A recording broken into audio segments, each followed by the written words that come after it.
ہم وہی کہیں گے جو ہمارا دین ہم کو بتاتا ہے، عمل کرو تو تمہارا بھلا ہے۔ الحمدللہ رب العالمین والصلاة والسلام على من كان نبيا وآدم بين الماء والطين وعلى آله وأصحابه وأزواجه وأهل بيته أجمعين، أما بعد فأعوذ بالله من الشيطان الرجيم، بسم الله الرحمن الرحيم، كلا بل ران على قلوبهم ما كانوا يكسبون، صدق الله مولانا العظيم وصدق رسوله النبي الأمين المتين الكريم، ونحن على ذلك لمن الشاهدين والشاكرين والحمد لله رب العالمين۔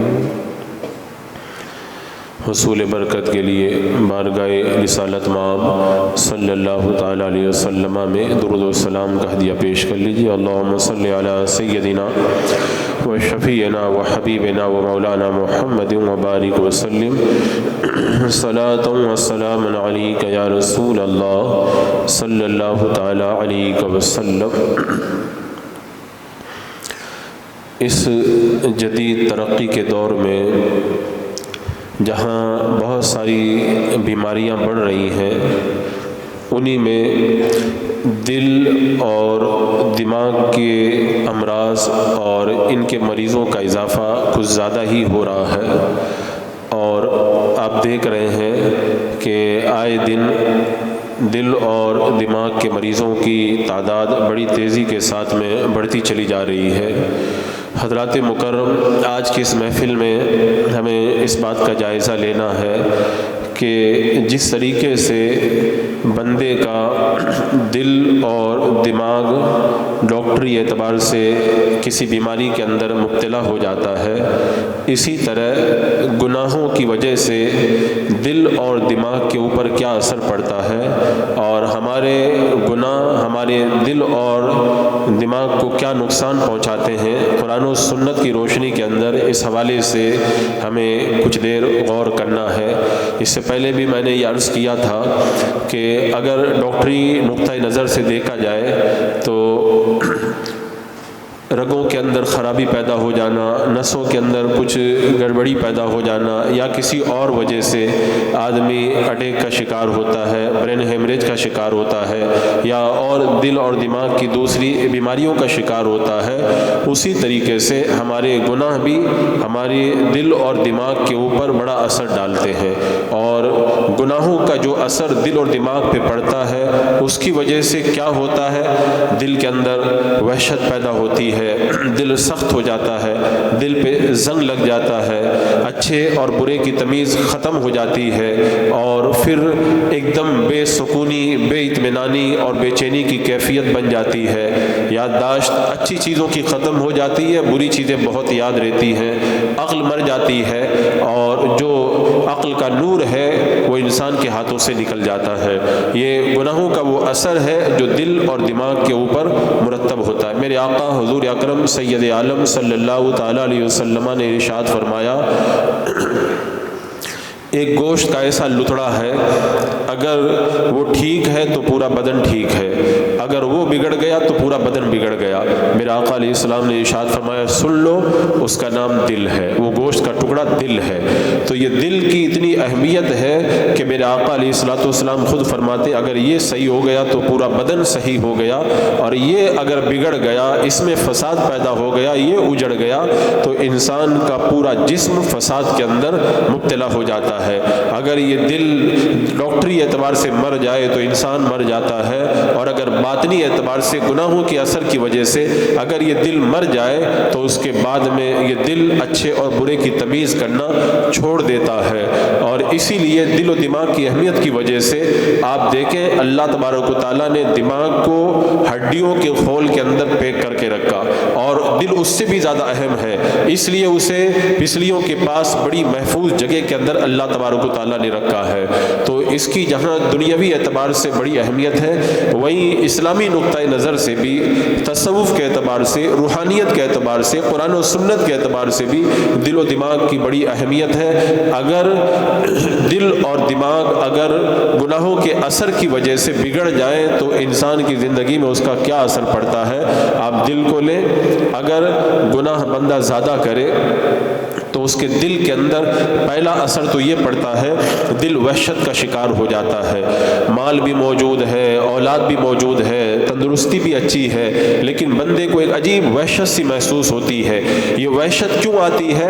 گناہوں کی وجہ سے بندہ اللہ کی بارگاہ سے دور ہو جاتا ہے، اور یہ ضابطہ ہے کہ جو جو بندہ اللہ کی بارگاہ سے دور ہوتا جاتا ہے ویسے ویسے شیطان اس سے قریب ہوتا جاتا ہے، اور جب شیطان قریب ہوگا تو شیطان تو ہے ہی شیطان، پھر دل کے اندر وحشت پیدا ہوگی اور ایک عجیب سی ایک مردنی چھا جائے گی دل کے اوپر۔ یہ گناہوں کا وہ اثر ہوتا ہے جو دل کے اندر مرتب ہوتا ہے، اور ایسے بندے کو دنیا اور دنیا کی ساری نعمتیں بھی اگر دے دی جائیں تب بھی اس کی وحشت دور نہیں ہوتی ہے۔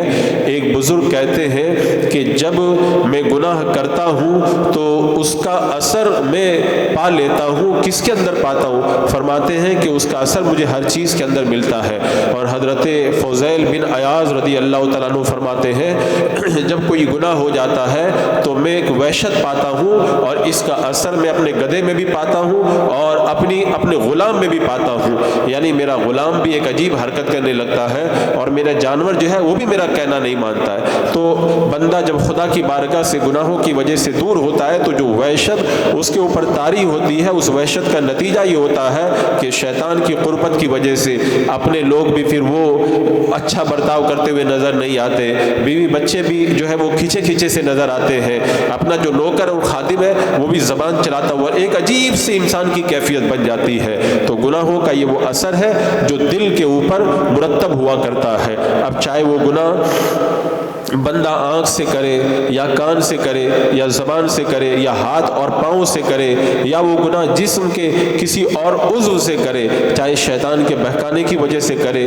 چاہے خواہشات کی وجہ سے کرے، چاہے وہ کسی اور نفس کے بہکاوے کی وجہ سے گناہ کرے، اور حسد چاہے اس کا سبب بن جائے، چاہے تکبر میں آ کر کے گناہ کرے، چاہے غرور میں آ کر کے گناہ کرے، چاہے شہوت میں آ کر کے گناہ کرے، اور چاہے کسی اور بنیاد پہ گناہ کرے۔ گناہوں کا اثر انسان کے ساری زندگی پہ مرتب ہوتا ہے، وہ ایک الگ ٹاپک ہے۔ روزی پہ بھی اثر پڑتا ہے، انسان کے گناہوں کا اثر سوسائٹی پہ بھی پڑتا ہے، پوری قوم پہ بھی پڑتا ہے، گناہوں کا اثر پورے جسم پر بھی پڑتا ہے۔ لیکن آج ہمیں یہ دیکھنا ہے کہ گناہوں کا اثر دل اور دماغ پہ کیسا پڑتا ہے۔ اور گناہوں کا ایک اثر تو دل کے اوپر یہ ہوتا ہے کہ دل کے اوپر زنگ لگ جاتا ہے، زنگ۔ اور آپ دیکھتے ہیں کہ جب لوہے کو زنگ لگ جاتا ہے تو اس کی کیسی حالت ہو جاتی ہے۔ آپ تصور کریں اس لوہے کا جس کو زنگ لگا ہوا ہو، اور اگر وہی کیفیت آپ کے دل کی بن جائے تو کیا اچھا لگے گا، پھر کیا اچھا رہ جائے گا۔ میرے آقا صلی اللہ تعالیٰ علیہ وسلم نے ارشاد فرمایا کہ بندہ جب گناہ کرتا ہے تو اس کے دل پر ایک کالا نقطہ لگا دیا جاتا ہے، جب وہ توبہ کر لیتا ہے وہ نقطہ مٹا دیا جاتا ہے، لیکن بندہ جب بار بار گناہ کرتا رہتا ہے تو اس کا دل پوری طریقے سے سیاہ ہو جاتا ہے، اور جب دل پوری طرح سے کالا ہو جائے، دل کے اندر تاریکی چھا جائے، دل میں بالکل اندھیرا چھا جائے تو انسان کی کیفیت کیا بنے گی۔ بہت سارے لوگوں کو آپ دیکھتے ہیں کہ وہ سب کچھ کر لیتے ہیں، یہاں تک کہ نیند کی گولیاں بھی کھا لیتے ہیں، لیکن انہیں سکون نہیں ملتا ہے، کیونکہ گناہوں کے اثر کی وجہ سے پورا دل جب سیاہ ہو گیا، دل پہ سیاہی طاری ہو گئی۔ ایک بزرگ کی بارگاہ کے اندر ایک بندہ گیا اور جانے کے بعد کہنے لگا کہ میرا دل کہیں پر بھی نہیں لگتا ہے، تو اس بزرگ نے جواب کے اندر فرمایا تو نے گناہ کیے، اور گناہوں کی وحشت کی وجہ سے تیرا دل اندھیرے میں ڈوب گیا، اور جو دل اندھیرے میں ڈوب جائے اسے قرار نہیں ہوتا، اسے چین نہیں ہوتا، اسے سکون اور اطمینان نہیں ہوتا۔ تو لوہے پر جیسے زنگ لگتا ہے ایسے دل کے اوپر بھی زنگ لگا کرتا ہے، اور گناہوں کی وجہ سے جو زنگ لگتا ہے اس کو ستھرا کرنے کا طریقہ ایک ہی ہے کہ آپ گناہ کو ترک کریں، توبہ کریں، تاکہ دل کا میل دور ہو جائے۔ حضرت معروف کرخی رحمۃ اللہ تعالی علیہ کی بارگاہ میں حضرت سری سقطی رحمۃ اللہ تعالی علیہ نے یہ کہا تھا کہ میرا دل بڑا سخت ہو گیا، میرے دل کے اندر سختی پیدا ہو گئی، تو تو آپ نے ابھی اس کا کوئی جواب نہیں دیا، اور پھر ایک زمانے کے بعد میں جب عید کا دن آیا تو حضرت معروف خرخی رحمۃ اللہ تعالی علیہ ایک یتیم بچے کی انگلی پکڑ کر کے سامنے سے آ رہے تھے، حضرت سری سفتی علیہ رحمہ سے ملاقات ہو گئی۔ آپ نے عرض کیا کہ حضور آپ اس بچے کو کہاں لے کر کے جا رہے ہیں؟ کہا کہ بہت سارے بچے کھیل رہے تھے اور وہ اکروڑ سے کھیل رہے تھے، یہ یتیم بچہ ہے، اس کے پاس کچھ نہیں ہے، میں جا رہا ہوں باغ کے اندر گٹلیاں چن کر کے جمع کروں گا اور ان گٹلیوں کو بیچوں گا بازار میں جا کر، اور پھر ان سے جو مال ملے گا اس سے اکروڑ خریدوں گا، اس بچے کو دوں گا اور بچہ بھی ان کے ساتھ میں کھیلے گا تو مجھے سکون ملے گا۔ حضرت سری سقطی رحمۃ اللہ تعالی علیہ نے کہا حضور یہ خدمت آپ میرے سپرد کر دیں۔ کہا ٹھیک ہے تم بچے کو لے جاؤ۔ اب وہ حضرت سری سقطی علیہ رحمہ جب اس بچے کو لے کر کے چلے، گھر پہ لائے، پیسہ نکالا، اکروڑ خریدا، بچے کو دیا، اچھے کپڑے پہنائے اور اس کی خاطر و تواضع کی۔ اب وہ بچہ اٹھ کر کے جب گیا، جو بچے کھیل رہے تھے ان میں جا کر کے جب وہ بھی کھیلنے لگا، بچے کے چہرے پہ جب خوشی کے آثار ظاہر ہوئے نا، حضرت سری سقطی رحمۃ اللہ تعالی علیہ فرماتے اللہ نے میرے دل کو وہ زندگی عطا فرمائی کہ اپنی بارگاہ کا قرب نصیب فرما دیا۔ تو جو سکون بندہ گناہ کی وجہ سے غارت ہوا تھا وہ گناہ ہی میں تلاش کرتا ہے۔ یہ ایک بڑا عجیب معاملہ ہے لوگوں کا کہ جو سکون گناہوں کی وجہ سے چلا جاتا ہے اس کو گناہوں میں تلاش کرتے ہیں۔ زہر کے اندر اور زہر ملاؤ گے تو بیماری بڑھے گی، اور زہر ملاؤ گے ہلاکت کا سبب بنے گا۔ زہر میں زہر ملا کر کے تم زہر کو کاٹ نہیں سکتے، اس کا علاج تریاق ہی سے کیا جاتا ہے۔ ایسے ہی دل کے اندر جو سختی پیدا ہوتی ہے وہ گناہوں کی وجہ سے پیدا ہوتی ہے، اس کا علاج آپ گانے سن کر کے کرنا چاہیں نہیں کر سکیں گے، اس کا علاج آپ اگر فلمیں دیکھ کر کے کرنا چاہیں آپ نہیں کر سکیں گے، اس کا علاج اگر آپ چاہتے ہیں میں شراب پی کر کے کروں آپ نہیں کر سکیں گے، اس کا علاج آپ عیاشی کے اندر تلاش کریں تو اس کا علاج وہاں پر آپ کو میسر ہی نہیں آئے گا۔ ایک بہت بڑا ڈاکٹر تھا، وہ جب ڈپریشن کا شکار ہوا ایک مسلمان سے اس کی ملاقات ہو گئی، مسلمان عالم سے جب وہ ملا اس نے اپنی پریشانی کو اس ڈاکٹر کے سامنے رکھا تو ڈاکٹر نے پوچھا کہ کیا تم نے اس کے لیے علاج کیا کیا؟ بولے میں اپنے ڈپریشن سے باہر آنے کے لیے کبھی گانا سن لیتا ہوں، کبھی پکنک پہ چلا جاتا ہوں، کبھی باغ کی سیر کرتا ہوں، کبھی اچھے کھانے بنوا کے کھانے کی کوشش کرتا ہوں، یہ کرتا ہوں وہ کرتا ہوں۔ اس نے ساری باتیں بتائی تو مسلمان عالم نے جواب دیا کہ یہ تم کیسا سکون تلاش کر رہے ہو؟ تمہارا جو سکون غارت ہوا ہے وہ دل کے اجڑنے کی وجہ سے غارت ہوا ہے، اور تم تو اپنے زبان کا چٹکارا لے رہے ہو، اپنے کانوں کو کچھ سنا رہے ہو، اپنے قدموں اور اپنی آنکھوں کو سیراب کر رہے ہو۔ اگر تمہیں سکون چاہیے تو دل کو غذا دینے کی ضرورت ہے۔ اور آج ہمارا اپنا خود کا یہی حال ہے کہ جب کسی ٹینشن اور کسی پریشانی میں شکار ہوتے تو یہ نہیں دیکھتے کہ کس گناہ کی وجہ سے یہ آفت میرے اوپر ٹوٹی ہے، اب اس کا علاج گناہ کے اندر تلاش کرتے ہیں۔ کوئی گانا سننے لگ جاتا ہے، کوئی کہتا ہے موڈ صحیح کرنے کے لیے میں فلم دیکھ رہا ہوں، کوئی کچھ کرتا ہے۔ تو زہر کے اندر زہر ملا کر کے آپ اپنے دل کا علاج اگر کرنا چاہیں گے تو نہیں ہوگا۔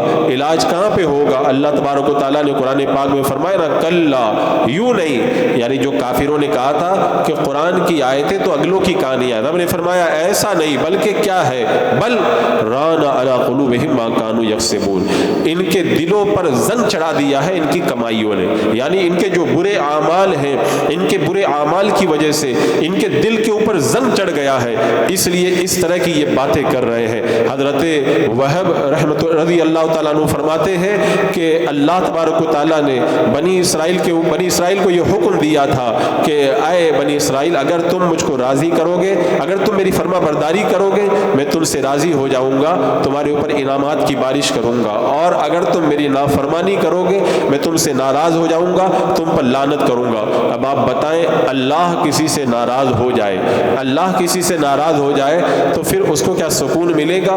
اگر گھر میں باپ روڑ جائے تو بندے کا سکون چلا جاتا ہے، ماں روڑ جائے سکون چلا جاتا ہے، اگر برادری سے پھوٹ پڑ جائے تو بندے کا سکون غارت ہو جاتا ہے۔ جب دنیا کے چند لوگوں کے روٹھ جانے کی وجہ سے، ناراض ہو جانے کی وجہ سے انسان کے دل پہ یہ اثر پڑتا ہے، تو جو خدا ہی بندے سے ناراض ہو جائے تو پھر بندے کو سکون کہاں سے ملے گا؟ جب اللہ ہی بندے سے ناراض ہو جائے اس کو اطمینان کہاں سے ملے گا؟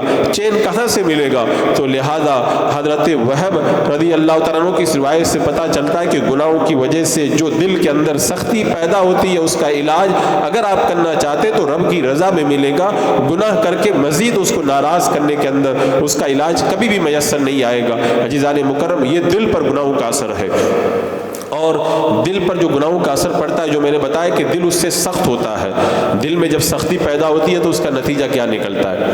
اچھے اور برے کی تمیز ختم ہو جاتی ہے، دل جب اندھیرے میں چلا جاتا ہے۔ حضرت عبداللہ ابن عباس رضی اللہ تعالیٰ عنہ فرماتے ہیں کہ بندہ جب نیکی کرتا ہے تو اللہ تبارک و تعالیٰ اس کے چہرے پر بھی نور دیتا ہے اور اس کے دل کے اندر سرور دیتا ہے اور اس کے جسم میں طاقت دیتا ہے اور اللہ تعالیٰ اس کی روزی میں برکت دیتا ہے، مخلوق میں عزت عطا فرماتا ہے۔ لیکن جب بندہ گناہ کرتا ہے، چہرے کے نور بجھا دیا جاتا ہے، دل کے اندر غم ڈال دیا جاتا ہے، مخلوق کے اندر اس کی عزت ختم ہو جاتی ہے، روزی کی برکتیں چلی جاتی ہیں اور اس کے جسم کے اندر قوتیں ختم ہو جاتی ہیں۔ بظاہر اگرچہ کتنا بھی طاقتور ہے لیکن اس کی وہ طاقتیں اس کے دفاع کے لیے کام نہیں آتی ہیں۔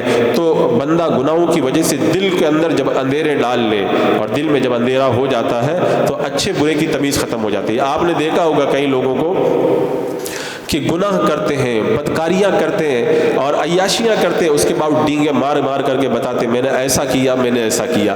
مومن کا طریقہ تو یہ ہوتا ہے، حضرت عبداللہ ابن مسعود رضی اللہ تعالیٰ عنہ نے فرمایا کہ بندہ مومن سے اگر گناہ ہو جائے تو ایسا لگتا ہے جیسے وہ پہاڑ کے نیچے آ گیا، ابھی پہاڑ اس کے اوپر گر پڑے گا، اور جو منافق ہے اس سے اگر گناہ ہو جائے تو ایسا لگتا ہے جیسے مکھی بیٹھ گئی، ایسے ہاتھ سے اڑا دیا اس نے۔ تو بندہ مومن کے اندر اچھے برے کی تمیز ہوتی ہے۔ اگر برائی ہو جائے تو بندہ ڈرتا ہے، اللہ کا خوف اس کے دل میں پیدا ہوتا ہے، لیکن جب گناہوں کی وجہ جیسے دل پہ زنگ چڑھتا ہے، دل میں سختی آتی ہے تو اچھے برے کی تمیز ختم۔ اب اس کے بعد میں کیا ہوتا ہے؟ اب اس کے بعد میں یہ ہوتا ہے بندہ گناہ کرتا ہے، ڈینگے مارتا ہے، گناہ کرتا ہے، فخر کرتا ہے، برائی کرتا ہے، لوگوں میں اس کا چرچا کرتا ہے۔ میرے آقا نے خود ارشاد فرمایا کہ اللہ تبارک و تعالیٰ میری تمام امت کو معافی دے گا مگر وہ لوگ جو رات میں گناہ کرتے ہیں اور صبح میں اٹھ کر کے اس کا چرچا کرتے ہیں، کھلم کھلا گناہ کرتے ہیں، حالانکہ اللہ تبارک و تعالیٰ نے ان کا پردہ رکھا تھا، ایسے لوگوں کو اللہ معاف نہیں فرمائے گا۔ تو یہ بندے کی پوزیشن کب بنتی ہے؟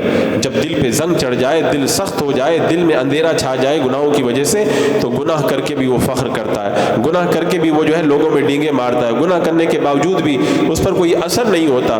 آپ دیکھیں کبھی بے نمازی بندہ ایک وقت کی نماز نہیں، اگر جماعت چھوڑ جائے تو پریشان ہو جاتا ہے، اور اگر نماز چھوڑ جائے تو اس کا چین ہی اڑ جاتا ہے۔ اور جو بندہ گناہوں میں ڈوبا رہتا ہے اس کا کیا حال ہے؟ وہ 5 وقت کی نمازیں بھی نہیں پڑھتا، جمعہ بھی چھوڑ دے تو اس کو کوئی احساس نہیں ہوتا ہے۔ کیوں؟ اچھے برے کی تمیز اس کی ختم ہو گئی، اور ایک گناہ سے دوسرا گناہ پھر پیدا ہوتا ہے۔ ایک بزرگ فرماتے ہیں ایک گناہ کے بغل میں دوسرا گناہ ہے، دوسرے گناہ کے بغل میں تیسرا گناہ ہے، ایک نیکی کے بغل میں دوسری نیکی ہے، دوسری نیکی کے بغل میں تیسری نیکی ہے۔ مطلب کیا؟ بندہ جب ایک نیکی کرتا ہے تو پاس والی نیکی کہتی ہے مجھے بھی کر لے، اس کے پاس والی نیکی کہتی ہے مجھے بھی کر لے، اس کے پاس والی نیکی کہتی ہے مجھے بھی کر لے، اور پھر آپ دیکھتے ہیں نیک آدمی نیکی کرتا چلا جاتا ہے، نیکی کرتا چلا جاتا ہے۔ اور ایک گناہ بندہ جب کرتا ہے تو پاس والا گناہ کہتا ہے مجھے بھی کر لے، وہ کہتا ہے مجھے بھی کر لے، اور پھر بندہ گناہ کرتا رہتا ہے، گناہ کرتا رہتا ہے، اور پھر اس کا سارا جو ہے وہ زندگی کا اثاثہ گناہوں کے اندر تباہ و برباد ہو کر کے رہ جاتا ہے۔ آپ نے دیکھا ہوگا ایک بار بندہ جب گناہ کر لینا، اس کی میں نے مثال بھی دی تھی، ایک بزرگ جب جا رہے تھے راستے کے اندر تو راستے میں کیچڑ پڑا ہوا تھا، انہوں نے اپنا پاجامہ اوپر کر لیا اور دھیرے دھیرے پاؤں بچا بچا کے رکھنے لگے، اچانک ان کا پاؤں سلپ ہوا، کیچڑ میں چلا گیا۔ اب انہوں نے دیکھا پورا پاجامہ جب خراب ہو گیا ہے تو اب بچنے کا کیا فائدہ، اب وہ کیچڑ میں چلنے لگے اور چلتے چلتے رو پڑے۔ لوگوں نے کہا کہ آپ کے کپڑے خراب ہو گئے تو آپ رو رہے ہیں؟ بولے کپڑے خراب ہوئے اس لیے نہیں رو رہا ہوں، پہلے میں کیچڑ سے بچ بچ کے چل رہا تھا کہ کہیں میرے کپڑے نہ خراب ہو جائے، لیکن جب تھوڑا سا کیچڑ لگ گیا تو میں نے کہا اب بچنے سے کیا فائدہ، تو میں کیچڑ ہی کے اندر چلنے لگا۔ تو ہمارا یہی حال ہے، ہم گناہ سے بچتے ہیں بچتے ہیں بچتے ہیں، اور پھر کبھی ہم سے گناہ ہو جاتا ہے نا، پھر دوسرا بھی کر لیتے ہیں، تیسرا بھی کر لیتے ہیں، اور پھر عالم یہ بن جاتا ہے گناہوں کے کیچڑ میں ہم لوگ چلنے لگ جاتے ہیں۔ اور دیکھیں اس کی ایک میں نے وہ مثال بھی بیان کی تھی، ایک حسینہ نے ایک عابد کو جو بڑا خوبصورت تھا اسے گناہ کی دعوت دینے کے لیے اپنے گھر پہ بلایا، یہ کسی بہانے سے بلایا۔ جب عابد گھر پہ پہنچ گئے تو سارے دروازے بند کر دیے اور کہا کہ تمہیں میرے ساتھ میں بدکاری کرنا ہوگا۔ عابد نے کہا میں اتنا بڑا گناہ نہیں کروں گا۔ اب سارے دروازے بند، نکلنے کا کوئی راستہ نہیں، وہ عورت کے اوپر شیطان سوار، کہا کہ اگر تم مجھ سے بدکاری نہیں کرتے تو اس بچے کو قتل کرو۔ کہا اتنا بڑا جرم تو میں کبھی نہیں کروں گا۔ کہا ٹھیک ہے تم کو پھر ایک کام کرنا ہوگا، یہ شراب کا پیالہ رکھا ہے اس کو پی لو۔ کہا نہیں پیوں گا۔ کہا کہ جب تک تم ان تینوں میں سے کوئی ایک کام نہیں کرو گے تمہیں باہر نکلنے کی راہ نہیں دی جائے گی۔ عابد نے بہت غور کیا، عورت کی عزت کے ساتھ ساتھ کھلواڑ کرنا بہت بڑا جرم ہے، اور قتل کرنا تو اس سے بھی بڑا جرم ہے۔ عابد نے سوچا کہ اب جان بچانے کا ایک ہی راستہ ہے، یہ ایک پیالہ پی لیتا ہوں، تھوڑی دیر میں ہوش آ جائے گا اور میں باقی گناہوں سے بچ جاؤں گا۔ عابد نے جب شراب کا ایک پیالہ پیا نا اور نشے کے اندر جب دھت ہوا تو اس کے بعد میں اس کی عقل نے کام کرنا بند کیا، اس نے عورت کے ساتھ بدکاری بھی کی، اور نشے میں جب اس کی عقل معاف ہوئی تو پھر بچے کو بھی قتل کر دیا۔ تو بندہ ایک گناہ کر لے تو اس سے پھر دوسرا گناہ بھی جنم لیتا ہے، پھر تیسرا گناہ بھی جنم لیتا ہے، اور پھر دھیرے دھیرے گناہوں کے دلدل کے اندر بندہ پھنس جاتا ہے۔ تو یہ گناہوں کا اثر ہے جو بندے کے دل پہ پڑتا ہے۔ وہ بندہ جو زنا کرنا گوارا نہ کرے، قتل کرنا گوارا نہ کرے، ایک گناہ کے بعد میں وہ سارے گناہوں کو کرتا ہوا نظر آ رہا ہے۔ تو عزیزان مکرم، یہ دل کے اوپر گناہوں کا ایک بڑا اثر یہ پڑتا ہے کہ بندے کا دل گناہوں کی آلودگیوں میں جب مبتلا ہوتا ہے تو گناہوں کا ایک دراز سلسلہ ہوتا ہے، اور پھر ان گناہوں کے اندر وہ پڑتا چلا جاتا ہے۔ یہ عبد الملک بن مروان جو مدینہ منورہ کا بہت بڑا عابد تھا، ہر وقت مسجد نبوی میں رہتا، سارا دن مسجد نبوی کے اندر عبادت کرتا، ہر وقت عبادت میں مصروف رہتا، قرآن مقدس سامنے کھلا رہتا۔ جب عبد الملک بن مروان کے باپ مروان کا انتقال ہوا تو اس کو خلیفہ بنایا گیا۔ جب خلافت کا تاج اس کے سر پہ رکھا گیا تو عبد الملک بن مروان نے قرآن مقدس کو بند کیا اور بند کر کے کہا ہذا فراق بینی و بینک، آج سے تیرے اور میرے درمیان جدائیگی ہے۔ اب وہ نکل کر کے باہر گیا، پھر شرابی بنا، نہ جانے کیا کیا گناہ کرنے لگا، اور پھر اس کے گناہوں کی یہ کیفیت بن گئی کہ جب یزید نے مدینہ منورہ پہ حملہ کیا تھا تو اس وقت سے وہ یزید کو بہت برا سمجھتا تھا، یزید کے اس فعل کے اوپر بہت زیادہ غصے کا اظہار کرتا تھا۔ لیکن جب بادشاہ بنا تو قرآن کی تلاوت و نیکی بھی چھوڑا، اور یہ کیفیت بنی کہ عبداللہ بن زبیر کے خلاف حجاج بن یوسف کو لشکر لے کر مکہ پہ حملہ کرنے کے لیے بھیجا، خانہ کعبہ کی بے حرمتی بھی کی، غلاف کعبہ کو بھی تار تار کیا، جو گناہ اسے پہلے برا لگتا تھا وہی گناہ خود کرنے لگا۔ تو حضرت تابعی حضرت سعید بن مسیب اس کے استاد تھے، وہ اپنے استاد سے ایک دن عبد الملک بن مروان کہنے لگا پہلے میں نیکی کرتا تھا، گناہوں سے بچتا تھا، میرے پاس میں کوئی گناہ پھٹکتا بھی نہیں تھا، اب کیا ہو گیا؟ نیکی کرنے میں مجھے مزہ بھی نہیں آتا، اور میں برائیاں کرتا ہوں تو مجھے کچھ ڈر بھی نہیں لگتا، کچھ پریشانی بھی نہیں ہوتی۔ تو حضرت سعید بن مسیب رضی اللہ تعالیٰ عنہ نے کہا کہ تیرا دل مر گیا ہے، تیرا دل مردہ ہو گیا ہے۔ تو پہلے نیکی کرتا تھا اور برائی سے بچتا تھا، لیکن جب تو بادشاہ بنا اب تیرا دل مردہ ہو گیا ہے، اب تجھے نیکی کرنے میں لطف بھی نہیں آتا، اور تجھے تجھے نیکی کرنے میں مزہ بھی نہیں ملتا، اور گناہ ہو جائے تو تجھے پریشانی بھی نہیں ہوتی ہے۔ حضرت عبداللہ بن مسعود نے اسی لیے فرمایا تھا اپنے دل کو 3 جگہ تلاش کرو، اپنے دل کو 3 جگہ تلاش کرو، قرآن کی تلاوت کے وقت تلاش کرو، ذکر کی محفلوں میں تلاش کرو، اور تنہائی میں اپنے دل کو تلاش کرو۔ اگر قرآن پڑھنے میں بھی دل نہ لگے، ذکر کی محفلوں میں بھی دل نہ لگے، ایسی محفلوں میں بھی مزہ نہ آئے، اور تنہائی میں جب بیٹھے رہو تب بھی اچھا نہ لگے، تو سمجھ جاؤ کہ تمہارا دل مر گیا ہے۔ اب اپنے دل کو تم تلاش کرو، اور دل کی تلاش کیا ہے کہ تمہارا دل گناہوں کی وجہ سے شیطان کے پیچھے چلا گیا ہے، نیکی کر کے اسے دوبارہ اپنے رب کی بارگاہ کے اندر حاضر کرو۔ میرے آقا صلی اللہ تعالیٰ علیہ وسلم اسی لیے دعا کیا کرتے تھے اللہم انی اسألک قلبا سلیما، اے اللہ میں تیری بارگاہ میں قلب سلیم مانگتا ہوں، وہ دل مانگتا ہوں جو تیری بارگاہ کے اندر نیکی کرنے والا دل ہو۔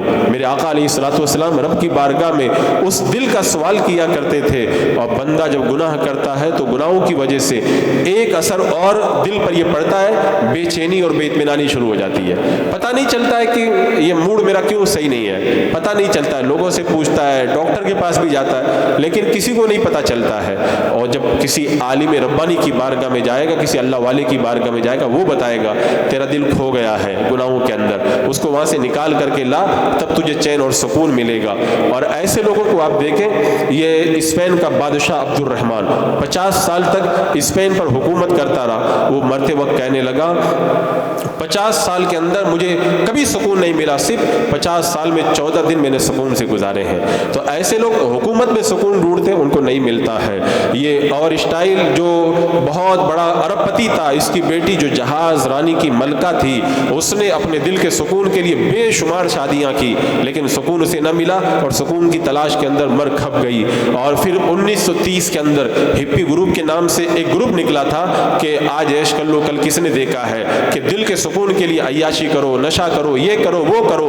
اور پھر لوگوں کی تعداد بڑھتے بڑھتے کروڑوں تک پہنچ گئی. اور پھر چند سالوں کے بعد 1970 کے اندر سکون کی تلاش میں بھٹکتے بھٹکتے ان کو یہ احساس ہو گیا عیاشی کے اندر چین اور اطمینان نہیں ملتا ہے. چین اور اطمینان کہاں پہ ملے گا, اس کا پتہ اس بات سے چلا کہ 1970 میں اسی گروپ کے لاکھوں لوگ اپنے ہاتھ میں بینر لے کر کے مغرب یورپ میں نکلے تھے اور ان کے بینروں پہ لکھا ہوا تھا مذہب کی طرف پلٹو, اگر سکون چاہیے تو مذہب کی طرف پلٹو. تو یہ چین اور اطمینان جو چھن جاتا ہے یہ گناہوں کا اثر ہوتا ہے, اور ملے گا کب, رب کی بارگاہ میں دوبارہ جب پہنچیں گے تب میسر آئے گا. اور اس کا ایک اور بڑا اثر دل پر جو پڑتا ہے وہ ہے خوف. بچے کو, آدمی کو, بندے کو جو ہے وہ انجانا سا خوف لگا رہتا ہے, اس کو پتہ نہیں رہتا میرا دل کیوں ڈرتا رہتا ہے. یہ وہ شیطان اس کے دل پہ قابو پا لیتا ہے جس کی وجہ سے خوف اس کے دل میں بیٹھ جاتا ہے, انجانا سا خوف. لیکن بندہ نیکی کرتا ہے نا تو کسی سے ڈرتا نہیں ہے. جب انگریزوں نے علامہ کفایت اللہ کافی رحمۃ اللہ تعالیٰ علیہ کو سزا دینے کے لیے پھانسی کے فندے کی طرف لے جانے لگے نا, تو ان کا چہرہ ویسے بھی بڑا خوبصورت تھا. جب پھانسی کے فندے کی طرف لے جانے لگے تو چہرے پہ سرخی اور زیادہ آ گئی. اور چہرے کی سرخی کب آتی ہے, جب بندہ خوشی میں جھوم جاتا ہے. تو پھانسی کے فندے کی طرف بڑھتے ہوئے بھی بندہ جھومتا ہوا جاتا ہے, نعت پاک پڑھتا ہوا جاتا ہے. یہ کہاں سے یہ عدم خوف, یعنی یہ خوف دل سے نکل جانا, یہ نعمت کہاں سے ملتی ہے, نیکی کی وجہ سے ملتی ہے. اور بندہ جب گناہ میں مبتلا ہوتا ہے تو خوف میں وہ مبتلا ہو جاتا ہے. ایک بزرگ تھے, ان کو بادشاہ نے غصے میں آ کر کے شیر کے پنجرے میں ڈال دیا تاکہ شیر ان کو کھا جائے گا. کافی دیر تک شیر کے پنجرے میں رہے, شیر ان کے ہاتھ پاؤں کو چاٹتا رہا کافی دیر تک, لیکن اس کے بعد میں دبک کر کے کنارے ہو کر کے بیٹھ گیا. کئی گھنٹوں کے بعد جب بزرگ کو نکالا گیا, بادشاہ کو بڑی حیرانی ہوئی کہ اس بزرگ کو شیر نے کھایا کیوں نہیں. جب اس بزرگ سے پوچھا گیا کہ شیر جب آپ کو چاٹ رہا تھا تو اس وقت آپ کو ڈر نہیں لگ رہا تھا؟ بولے مجھے ڈر نہیں لگ رہا تھا, میں یہ سوچ رہا تھا کہ اگر شیر کسی کے ہاتھ پاؤں کو چاٹ لے تو ہاتھ پاؤں ناپاک ہوں گے کہ نہیں ہوں گے, ان کو دھونا پڑے گا کہ نہیں دھونا پڑے گا, یہ علماء کا اس میں کیا اختلاف ہے. میں اس مسئلے میں غور کر رہا تھا. شیر سامنے آ جائے تو مسئلے میں غور کرنا تو بہت دور کی بات ہے. انسان جو ہے پیشاب کر دیتا ہے, بلکہ اٹیک آ کے ویسے ہی مر جاتا ہے, پگلا جاتا ہے. لیکن جب بندہ نیکی کرتا ہے تو پھر وہ شیر بھی اگر سامنے ہونا تو نہیں ڈرتا ہے. خلیفہ منصور کو جب امام اعظم ابو حنیفہ رضی اللہ تعالیٰ عنہ نے کہا تھا میں تمہیں اتنے بڑے بڑے نذرانے دیتا ہوں, قبول کیوں نہیں کرتے؟ کہا تو نذرانے اپنی طرف سے تھوڑی دیتا ہے, لوگوں کے مال میں سے نکال کے نذرانے دیتا ہے, ایسا نذرانہ میں نہیں قبول کرتا ہوں. بادشاہ کو ایسا جواب دینا, اس کے لیے جگر چاہیے. اور یہ جگر کب ملتا ہے؟ جب کوئی امام اعظم ابو حنیفہ کی طرح پوری رات اللہ کی بارگاہ کے اندر عبادت کے لیے کھڑا رہتا ہے. اور جب خلیفہ منصور نے مسجد نبی میں آواز بلند کی تھی نا, تو امام مالک نے کہا تھا آواز تیری پس کر, تجھے پتہ نہیں اللہ کے رسول کی بارگاہ میں تو کھڑا ہے. یہ حوصلہ, یہ جگر کہاں سے ملتا ہے؟ جب بندہ مسجد نبوی کے اندر میرے آقا کی بارگاہ میں درود و سلام پڑھتے پڑھتے اپنی زندگی گزارتا ہے, اللہ اس کے دل سے سارے خوفوں کو دور کر دیتا ہے. تو عزیزان مکرم, یہ دل کے اوپر یہ اثرات مرتب ہوتے ہیں گناہوں کے, اور بندہ جب گناہوں سے بچ جائے تو اس کا دل وحشت سے نکل جاتا ہے, بے اطمینانی سے نکل جاتا ہے, بے چینی سے نکل جاتا ہے, اس کے دل کا زنگ دور ہو جاتا ہے, دل کی سختی چلی جاتی ہے, دل کے اندر قرار آتا ہے, سکون آتا ہے, مسرت آتی ہے, خوشیاں آتی ہے. دل کے اندر پھر وہ خوشیوں کے قافلے اترتے ہیں کہ بندہ خلوت و جلوت کے اندر اس کے مزے لیتا ہے. یہ تو دل پر اس کا اثر تھا, اور بھی بہت سارے اثرات ہیں.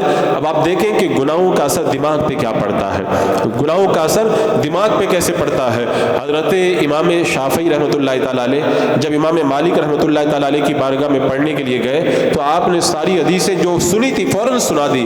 امام مالک نے دیکھ کر کے کہا تھا کہ اے شافعی, میری نظریں دیکھ رہی ہے کہ اللہ نے تمہارے دل کے اندر علم کا نور اتار دیا ہے, اب اس نور کی حفاظت کرنا, گناہ کر کے اس نور کو بجھانا مت. یعنی بندہ جب گناہ کرتا ہے تو دماغ کا نور بجھ جاتا ہے اور بندہ غبی ہو جاتا ہے, کند ذہن ہو جاتا ہے. اور یہاں تک فرمایا گیا کہ بندہ جب گناہ کرے نا تو اس کی عقل مر جاتی ہے. ایک بزرگ فرماتے ہیں کہ گناہوں کا اثر دماغ پہ یہ پڑتا ہے کہ اس کی عقل ماری جاتی ہے. خود اللہ تعالیٰ قرآن پاک میں ارشاد فرماتا ہے لَهُمْ قُلُوبٌ لَا يَفْقَهُونَ بِهَا, ان کے ایسے دل ہیں جن سے وہ سمجھتے نہیں ہیں. أُولَٰئِكَ كَالْأَنْعَامِ, وہ بالکل چوپایوں کی طرح ہے. یعنی جو لوگ گناہوں کے دلدل میں پھنسے ہیں اور جو کفر و شرک کے دلدل میں گرفتار ہیں, ان کے بارے میں رب نے کیا فرمایا, ان کے دل سمجھتے ہی نہیں ہیں, اور وہ جانوروں سے بھی زیادہ بدتر ہیں. وہ لوگ جانوروں سے بھی زیادہ گئے گزرے, ان کی عقل ماری گئی ہے. اور یہ عقل کب ماری جاتی ہے؟ بندہ جب گناہ کرتا ہے. وہ بندہ اگر گناہ سے بچے نا. آج بہت سارے بچے ہم سے پوچھتے ہیں، کالج کے بچے خاص طور سے پوچھتے ہیں کہ میں یہ یاد کرتا ہوں وہ یاد کرتا ہوں، سب بھول جاتا ہے، سب چلا جاتا ہے. حضرت امام شافعی رحمۃ اللہ تعالیٰ علیہ کہتے ہیں میں نے اپنے استاد امام وقی رحمۃ اللہ تعالیٰ علیہ سے پوچھا تھا کہ میرا حافظہ کمزور ہو گیا کیا کروں؟ تو میرے استاد امام وقی علیہ رحمٰ نے کہا تھا کہ گناہوں سے پرہیز کرو، علم نور ہے، اللہ تعالیٰ گنہگار کو یہ نور نہیں عطا فرماتا ہے. فالتو معلومات بہت ہوگی ان کے پاس میں، فالتو انفارمیشن ان کے پاس بہت ہوگی، لیکن کام کی باتیں انہیں یاد نہیں رہیں گی. آخرت کے اندر جو کام آنے والی بھلائی کی باتیں انہیں وہ یاد نہیں رہیں گی، ان کا نور بجھ جاتا ہے.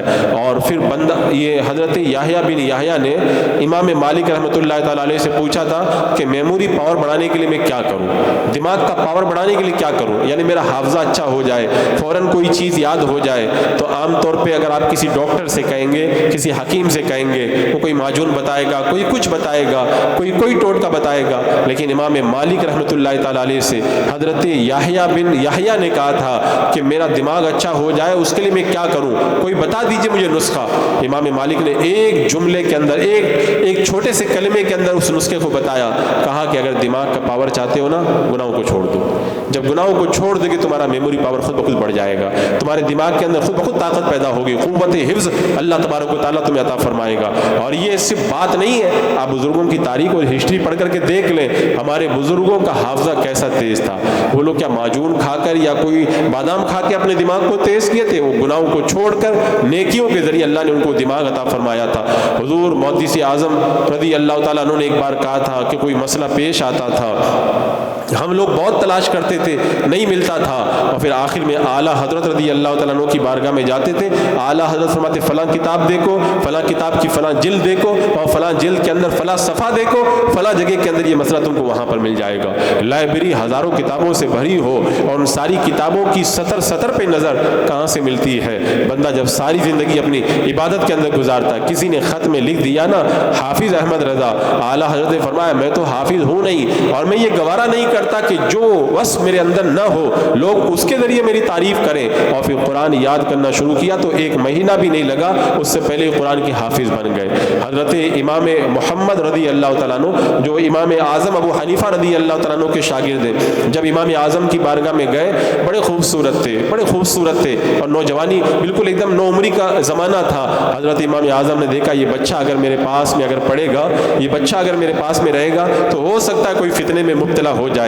تو آپ نے ایک راستہ نکالا کہ منع کرنا ٹھیک نہیں ہے. کہا ایسا کرو بیٹا تم جاؤ قرآن حفظ کر لو، جب قرآن یاد ہو جائے پورا تب آ کے تم یہاں پر پڑھنا. اب امام محمد چلے گئے، ایک ہفتے کے بعد واپس آ گئے اور کہا کہ امام اعظم نے کہا میں نے تم سے کہا تھا قرآن یاد کر کے آنا، تم اتنی جلدی کیوں چلے آئے؟ کہا حضور آپ سن لیجئے میں پورا قرآن حفظ کر کے چلا آیا ہوں، میں ایک ہفتے میں پورا قرآن یاد کر کے چلا آیا. یہ امام محمد رحمۃ اللہ تعالیٰ علیہ جب امام شافعی رحمۃ اللہ تعالیٰ علیہ کے گھر پہ مہمان ہوئے، رات کا وقت ہوا، امام شافعی علیہ رحمہ نے پانی وضو کے لیے آپ کی چارپائی کے نیچے رکھ دیا، اور امام شافعی رحمۃ اللہ تعالیٰ علیہ رات میں اٹھ کر کے رات بھر نماز پڑھنے لگے. صبح کے وقت میں جب دیکھا تو امام محمد کی چارپائی کے نیچے پانی کا لوٹا رکھا ہے تو بڑا تعجب ہوا کہ اتنے بڑے امام ہو کر تہجد کی نماز نہیں پڑھتے.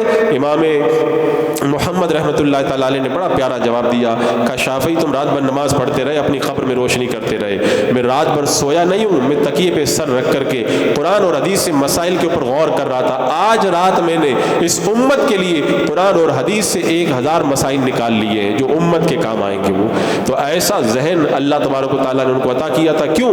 وہ نیکیوں کے سانچے کے اندر ڈھلے ہوئے تھے، تو اس کی برکتوں سے اللہ تبارک و تعالیٰ انہیں وہ قوت حافظہ نصیب فرماتا تھا. آپ اپنے بزرگوں کی تاریخ دیکھیں، لیکن جب گناہ بندہ کرتا ہے نا تو عقل مر جاتی ہے، اس کے بعد میں قوت حافظہ بھی نہیں کام کرتا ہے. ایک ابو عبداللہ نام کے بزرگ ہیں، وہ کہتے ہیں میں اپنے استاد کے ساتھ میں جا رہا تھا، راستے میں خوبصورت بچے کو میں نے دیکھ لیا تھا، تو میرے استاد نے کہا تھا کہ بیٹا تم نے بری نظر ڈالی ہے، اس کا وبال تمہارے اوپر ضرور ٹوٹے گا، آج نہیں تو کل ٹوٹے گا. وہ کہتے ہیں کہ مجھے پتہ چل گیا کہ کچھ نہ کچھ ہونے والا ہے. اور پھر تھوڑے دن گزرے تھے اور